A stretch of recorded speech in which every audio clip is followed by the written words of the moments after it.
Our next guest seeing wild flows into the flagship funds with both its best day for inflows in 2 years and the greatest day of outflows since September 2022. Joining us now is ARK Invest founder, CIO, and CEO, Cathie Wood. Welcome back. It's good to see you, Cathie. Thank you, Sarah. Happy to be here.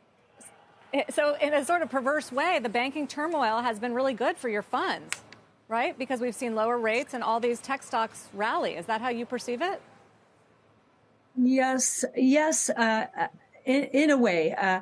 Typically, when we know the Fed's going to pause, the market looks over whatever's going to happen tomorrow, and it may be 25 basis points. So I think we're there. I think the banking crisis has put us there.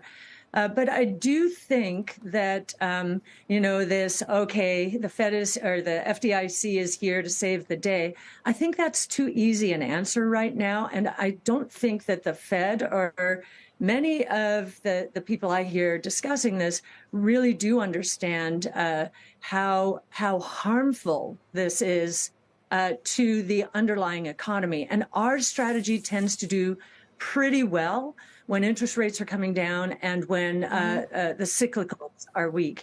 And I must give you and your team credit, because you're raising this question more as people are saying, no, there are two things going on here. One's financial stability, one is inflation. Well, they are related. And if we're right, and deflation is the bigger risk here, and we obviously our conviction has increased. We've been saying this ever since last spring when credit default swaps started going up on the banks. We were saying, ooh, there's a deflationary risk. And then we had the inverted yield curve. And then, my letter to the Fed, which basically was asking the question, how can you be unanimous with these 75 basis point increases when these financial indicators are yellow at best, and really, we thought, flashing red? Well, you might get your wish. I mean, the Fed expected to raise 25 basis points tomorrow and then, according to the market, be done and start cutting, which I know would be helpful for you. But my question, Cathie, is the result of all of these issues and the lower rates is that the market now thinks we're headed for a deeper recession and starting to price in that, no longer the soft landing camp. And in that kind of period, wouldn't you want especially technology stocks with better balance sheets that are more higher quality than the sort of newly profitable or unprofitable and riskier tech stocks that you're in?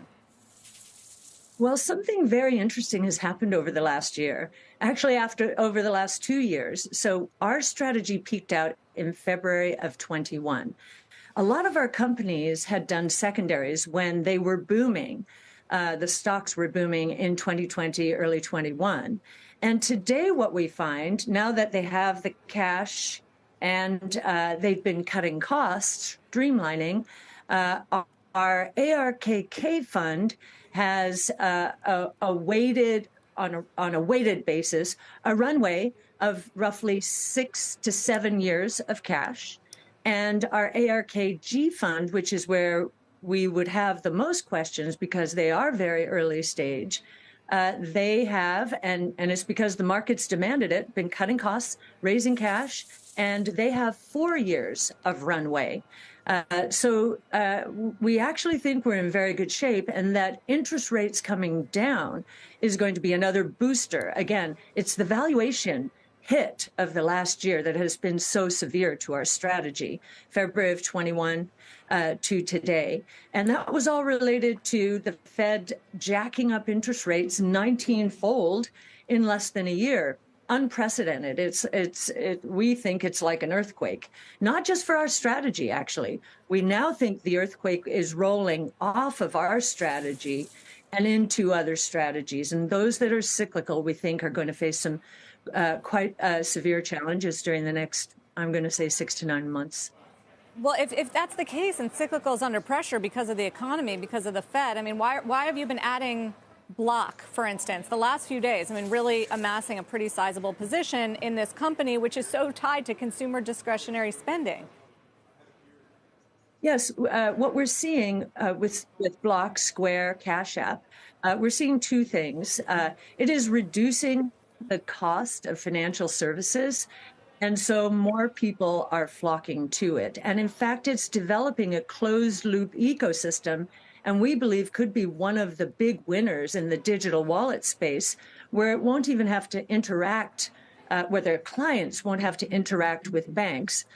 Cash App and Square will take care of that and really become the financial services company. So, and what that does is takes the number of toll takers, if you have a closed loop ecosystem, the number of toll takers in a transaction between a merchant and a consumer drop from 9 to 3. And you can find that analysis in our Big Ideas 2023 on digital wallets.